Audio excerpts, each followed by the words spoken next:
Mi permetterei di sottoporre alcune considerazioni conclusive, recuperando anche una slide che, rispondendo all'invito prima di Stefano, ho messo. Allora, innanzitutto porto il saluto dell'assessore e del dottor Comacchio, fatto anche in partenza, che si sono tenuti aggiornati dell'andamento dei nostri lavori, pur da lontano. Credo che innanzitutto vada fatto un ringraziamento alla pazienza di voi che avete seguito un condensato del genere, tutti i presenti e anche coloro che ci hanno lasciato, immagino, per impegni nel corso dello sviluppo dei lavori. Un ringraziamento in particolare ai colleghi che hanno lavorato molto intensamente per riuscire a fare una sintesi non semplice e che stanno lavorando per rendere più leggibili e consultabili le schede che avrete a disposizione da lunedì. Necessariamente abbiamo dovuto fare di necessità virtù, cioè un momento relativamente breve, condensato, ma significativo per rinviare poi a una parentesi temporale che riteniamo adeguata, in cui potrete con maggiore riflessione e ponderazione prendere atto, acquisire tutte le informazioni che troverete con più dettaglio nelle schede. Ecco, ci scusiamo, ma ci è parsa la soluzione migliore questa.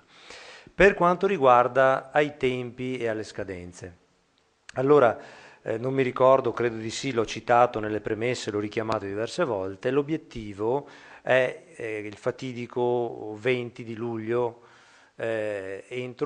data calcolabile da regolamento, entro cui fornire a Bruxelles una versione approvata del nostro programma, noi e le altre regioni. Allora, in questo momento lì ho segnato, è una slide precedente a questo appuntamento in cui ho rimarcato in rosso gli elementi sui quali siamo tuttora impegnati. Allora, a partire dal perfezionamento, dalla definizione di un documento strategico di programmazione unitaria da più parti evocato negli interventi di stamattina, che dovrebbe consentire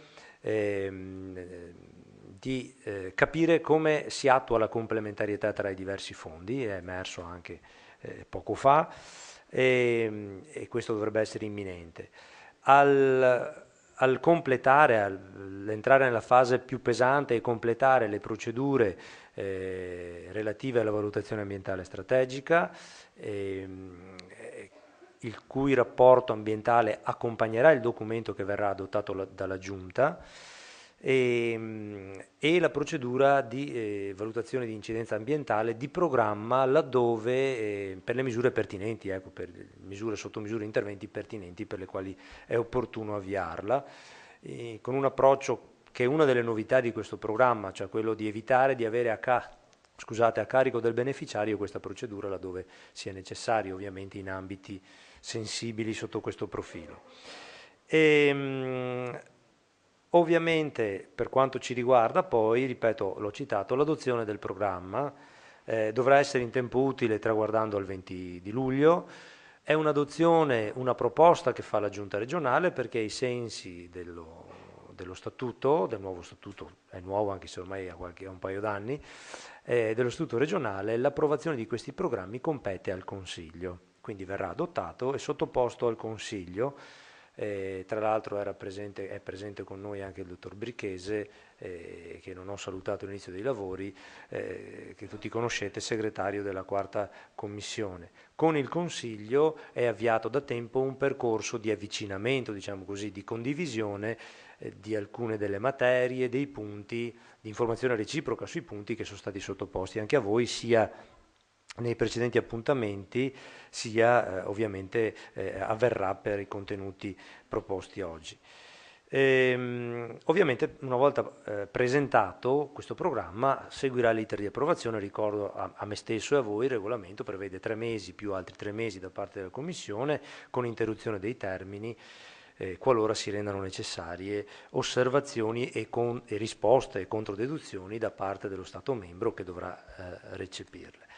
È evidente che io ho solo citato una serie di attività all'interno di questa sterile rappresentazione di percorsi, di date, di attività, tutti voi vi sarete resi conto che ci sono delle cose non conciliabili. Mi riferisco ad esempio al percorso della valutazione ambientale strategica, rispetto alla quale abbiamo posto un formale quesito a livello nazionale per trovare una soluzione che renda compatibile il percorso di approvazione del documento in senso stretto, dei contenuti di programmazione, con il procedimento di valutazione ambientale che ha un suo, come dire, ha una sua procedura codificata da norme, dal decreto legislativo 152, che ha delle tempistiche, i 60 giorni di consultazione pubblica, le controdeduzioni, l'acquisizione del parere definitivo da parte dell'autorità ambientale, eccetera, eccetera, che ha, ripeto, una tempistica esigente e, come dire, non glisso sul fatto che è evidente la difficile conciliabilità delle due in questo momento, però è uno dei punti su cui abbiamo posto questione alle autorità che hanno la competenza e l'autorevolezza per dirimerla. La conclusione, ci aspetta un periodo di lavoro intenso, in particolare prima dell'estate, non solo prima dell'estate. Su questo faremo tesoro delle osservazioni che ci verranno poste, faremo in modo, ecco lo dico a Stefano che ha lavorato in maniera particolare su quell'aspetto, faremo in modo di ricordare nelle istruzioni le osservazioni. Abbiamo dato uno spazio per ragioni di governo, poi di tutte le informazioni che potranno arrivare. È importante vengano motivate. Ecco. Nel limitato spazio, che ci rendiamo conto essere limitato, ma anche noi stiamo lavorando a nostra volta su spazi limitati verso la Commissione, vi chiediamo, lo sappiamo, uno sforzo diciamo così, di sintesi da un lato, ma dall'altra parte soprattutto, ecco, io mi permetto di segnalarlo, di motivazione, in modo tale da avere la ponderazione da parte del partner, una più agevole valutazione per noi poi dell'osservazione puntuale, della proposta migliorativa che ci viene sottoposta. Ecco. Ci aspettiamo proposte migliorative, lo scriveremo, nel senso che vanno ad integrare o arricchire non un'osservazione qualitativa mi piace, non mi piace, no, certo emergerà anche quello, ma dalla proposta che ci sottoporrete per dire vorrei modificare così per questo motivo, ok? Questo, scusate se mi permetto di richiamarlo. Sono emerse molte cose interessanti, mi auguro le abbiate colte, dall'intervento dei colleghi che hanno svolto il ruolo di responsabile di priorità, di gruppo, di coacervo di materie. Spero le abbiate colte. Ci sono sia innovazioni metodologiche, sia innovazioni di contenuto,